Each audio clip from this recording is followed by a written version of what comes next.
मैं ये जानना चाहती हूँ, जैसे हम भगवत गीता जी को पढ़ते हैं, है ना?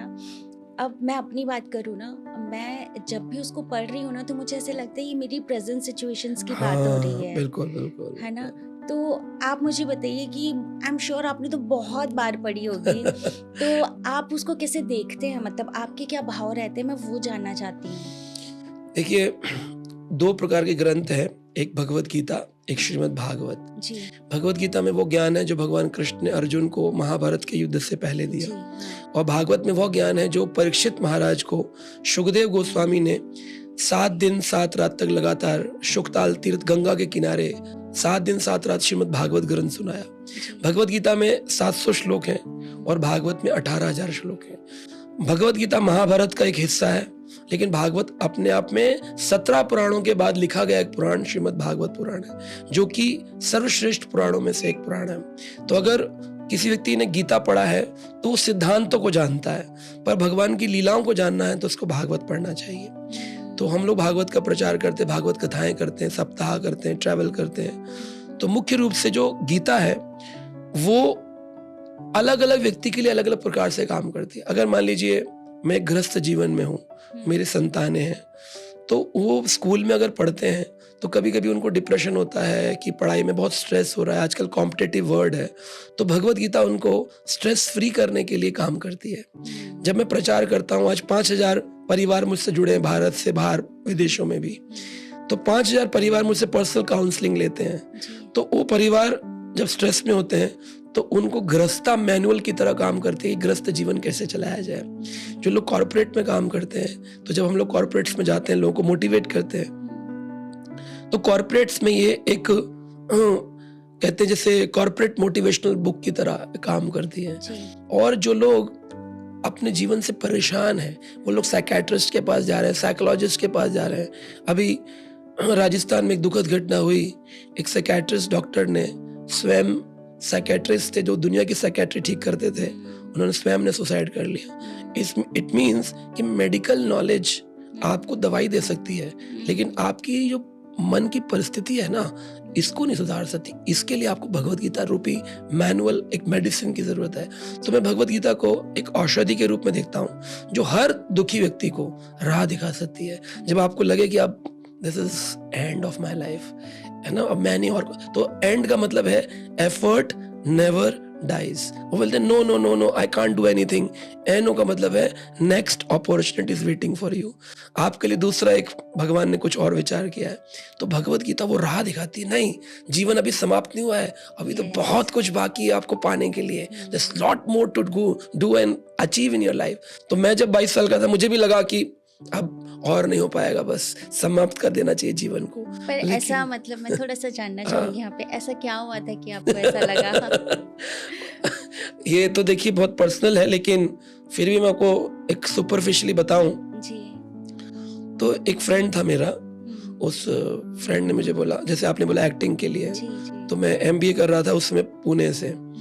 तो मेरा एक मित्र था, उसने बोला कि हम दोनों साथ में चलेंगे, बॉम्बे में रहेंगे और साथ में। मैंने कहा मैं तो कभी जॉब नहीं करता हूँ, तो मैं कैसे करूँ? बोला मैं जॉब करता हूँ, मैं भी एक्टिंग करता हूँ, तुम भी करते हो, तो दोनों साथ में रहेंगे और साथ में ही प्रयास करेंगे, जो भी स्टूडियोज वगैरह में ऑडिशंस देंगे, साथ में चलेगा। तो मैं कहा ठीक है। तो फिर क्या हुआ कि एक दिन हम कहीं जा रहे थे, रास्ते में तो ट्रेन में मुझको एक भक्त मिले। उन्होंने मुझे कहा कि तुम तो बहुत ज्ञानी लगते हो देखने से। मैंने कहा नहीं नहीं, मुझे तो कोई ज्ञान नहीं है, मैं तो एक नॉर्मल सा जैसे होते हैं बॉय, एक I am just studying my MBA, मैं पढ़ रहा हूँ, कॉलेज गया हूँ, साथ में मेरी हॉबी है कि मैं एक्टिंग करता हूँ, बिकॉज मैंने नेशनल स्कूल ऑफ ड्रामा से कोर्सेज किए हुए हैं, तो मुझे एक्टिंग का शौक है, तो मैं वो भी करता हूँ एज एन हॉबी। तो मैं उसी के लिए बॉम्बे जा रहा हूँ।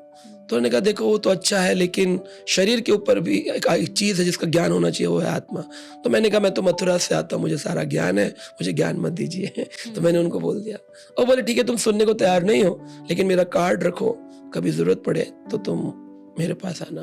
क्योंकि जीवन में कभी कभी ऐसी विषम परिस्थितियां आएंगी जब आपको जीवन समाप्त करने का मन करेगा, तब आपको दिशा दिखाएंगे भगवान कृष्ण। तो मैंने कहा ठीक है, मैंने कार्ड लेके रख लिया जैसे जनरली, ओके थैंक यू, हरे कृष्णा, मैं चला गया। तो वो दोस्त के साथ हम गए, तो उसने एक घर लिया था बॉम्बे के अंदर। तो वो घर का कुछ किराया जो भी था उसमें, जैसे बॉम्बे में 11 मंथ्स का आपको कॉन्ट्रैक्ट करना है, एग्रीमेंट है। तो उसने मुझे नहीं बताया था कि उसने मेरे नाम पर वो एग्रीमेंट करवाया है, क्योंकि मैं तो जॉब ही नहीं करता था। तो क्या हुआ कि हम रहने लगे, 2-3 दिन हम रहे थे। तीसरे दिन मैं उठा सो करके, तो मैंने देखा कि वो है ही नहीं, ना उसका बैग है, ना अटैची है, ना कुछ है। मेरे कहाँ गया वो? नीचे बाइक कार कुछ नहीं खड़ा, कहाँ गया? तो मैंने गार्ड से पूछा कि भैया कहाँ चले गए, जो दोस्त था। तो उन्होंने बोला कि वो तो घर शिफ्ट कर गए ना, उनका भाई का बैंक में जॉब लगा है, तो उनको फ्री घर मिल गया तो वो चले गए। तो मैं कहा लेकिन उसका और मेरा तो कॉन्ट्रैक्ट पे है ना, तो वो कैसे ऐसे जा सकता है? तो उन्होंने बोला नहीं भैया ने तो कॉन्ट्रैक्ट केवल आप ही के नाम पे बनवाया था कि आप ही पैसा पे करेंगे, उनका तो इसमें कुछ है ही नहीं। सो जब ऐसा हुआ ना, तो मैं तो जॉब ही नहीं करता था। सो मेरे लिए सन 2002 में 15,000 रुपए एक बच्चे के लिए जो MBA कर रहा है, पेरेंट्स पर निर्भर है, वो कहाँ से लेके आएगा?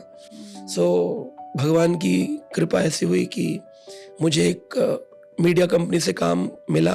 तो उन्होंने मुझे वही, देखिए भगवान का संरचना, मेरा पेमेंट ही 15,000 का था और मैंने 15,000 रुपए वो एग्रीमेंट के पे किए, और उसके बाद फिर मेरी जॉब भी लग गई।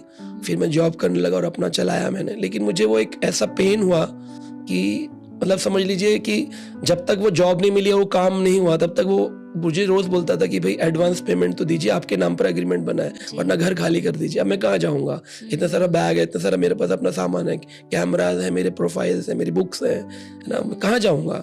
तो आप सोचिए, एक रोड पर लाकर रख देने वाली स्थिति ऐसी। तो ऐसा मेंटल डिप्रेशन, और पेरेंट्स नहीं है, और आपके फ्रेंड्स नहीं है, बिकॉज मेरे फ्रेंड्स तो पुणे में और दिल्ली में है, तो मेरे फ्रेंड्स भी नहीं है। और आप स्टूडियोज में जा रहे हैं, वहाँ पर भी आपको फेलियर्स मिल रहे हैं। तो एक ऐसा डिप्रेशन आ जाता है कि मैं करूँ क्या लाइफ में, नो वेयर टू गो। तब मुझे याद आया मेरे पास एक कार्ड है, मुझे जाना चाहिए इस्कॉन मंदिर। तो मैं इस्कॉन मंदिर गया, मैंने वहाँ पर गीता ली और कुछ प्रसाद पाया और वो पढ़ने लगा। और काफ़ी वर्षों तक मैंने कई सारी बुक्स पढ़ी, और आज तक मेरे पास 600 बुक्स हैं, भागवत जैसी जो बुक्स हैं, 600 ग्रंथ है मेरे पास। और मेरे आज भी मेरा सबसे बड़ा मित्र मेरे ग्रंथ है। मैं किसी पर भी विश्वास नहीं करता हूँ, मैं भगवान पर और ग्रंथों पे करता हूँ। सबसे प्रेम करता हूँ, सबकी सहायता करता हूँ, पर मैं अपनी सहायता किसी से नहीं मांगता। मांगनी भी होती है तो मेरे भगवान मेरी सहायता करते हैं, मेरे सोचने से पहले मेरे काम कर देते हैं। तो मुझे किसी पर भी, ना मैं जॉब करता हूँ, ना मैं किसी अपने पेरेंट्स से पैसा लेता हूँ, ना मैं किसी से कोई दान मांगता हूँ। मैं जो भी जीता हूँ भगवान के ऊपर निर्भर होकर जीता। और आज मेरे को 2002 से 2025 23 साल गुजर गए, मेरे को कभी जरूरत नहीं पड़ी कि मैं किसी फ्रेंड से बोलूं can you give me 500 rupees. तो आप किसी भक्त, किसी व्यक्ति पूरे विश्व में नहीं मिलेगा जो बोले कि इसने हमसे इतना रुपया मांगा था। मांगा ही नहीं, देना और ना देना तो बहुत दूर की बात है। So Krishna arranged everything. So I have my 100% faith कि अगर आप भगवान की ओर एक कदम बढ़ाएंगे, वो 10 कदम बढ़ाकर आपकी मदद करेंगे। दुनिया की प्रॉब्लम है, वो भगवान की ओर एक कदम नहीं बढ़ाती, वो सोचती है हम अपने कंट्रोलर है, हम खुद कर लेंगे। खुद तो होता ही नहीं है, खुद तो डिप्रेशन है, सोसाइटी डॉक्टर से नहीं कर पा रहे मैनेज, तो फिर व्यक्ति क्या करेगा? जो नॉर्मल व्यक्ति वो कैसे करेगा मैनेज? तो भगवान का सहारा सबसे बड़ा सहारा है। वाह, बहुत इंस्पिरेशनल स्टोरी है आपकी। आई एम श्योर जितने भी अभी न्यू कमर्स बच्चे हैं ना, जो कुछ करना चाह रहे हैं, उनको ज़रूर इससे इंस्पिरेशन मिली होगी। मुझे ना आपके उसमें, मतलब पूरी स्टोरी में एक वर्ड मेरे कानों में जा रहा है, वो है सरेंडर, कि आपने खुद को भगवान के प्रति सरेंडर कर दिया। 100%, है ना। मैंने ना प्रभु जी कहीं पे पढ़ा है कि ऐसा लिखा गया था कि अगर आप चिंतन करते हैं ना, तो आप अपने प्रभु के ऊपर ना क्वेश्चन मार्क कर रहे हैं। हाँ, आप चिंतन मत कीजिए, क्योंकि बिकॉज जो भी चिंतन है ना, वो चिंता मत हाँ, करिए। वो आप करते हैं किसी भी चीज की, तो वो एक क्वेश्चन मार्क बन जाता है। बिल्कुल। प्रभु को लगता है कि मतलब मैं तेरे साथ खड़ा हूँ, तुझे मुझ पे भी विश्वास नहीं है। भगवान तो बोलते चिंता तू करेगा तो मैं क्या करूंगा? सारी दुनिया की चिंता तो हम लोग तो बोलते हैं हमें चिंता नहीं उनकी, उन्हें चिंता हमारी है, हमारी मुश्किलों का स्वामी सुदर्शन चक्रधारी है। तो आपकी स्टोरी बिल्कुल वही है कि आपने बिल्कुल सरेंडर करके कि प्रभु मुझे चिंता नहीं करनी, आप कीजिए। भगवान करते हैं। एंड इतनी सारी प्रॉब्लम्स आई मेरी लाइफ में, स्ट्रगल्स हुई, मेरे हॉस्पिटलाइजेशंस हुए, मेरी मदर को हार्ट अटैक हुआ, मेरे फादर का बस एक्सीडेंट हुआ जिसमें 50 पैसेंजर्स में से 40 passengers on the spot death हो गई। जैसे अभी एयरक्राफ्ट क्रैश हुआ, ऐसे उस समय 2019 अगर आप यूट्यूब में जाकर देखेंगे यू विल फाइंड आप डाली केवल Agra expressway highway bus accident, हर चैनल पर आज भी अवेलेबल है।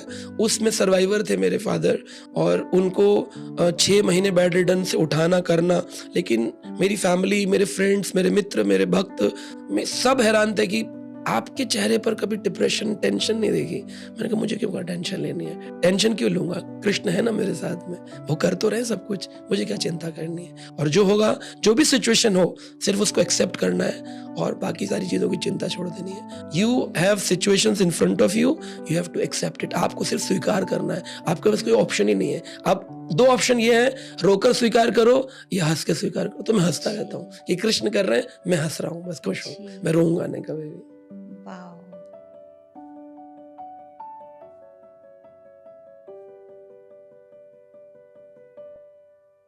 Subscribe now and press the bell icon. Never miss an update.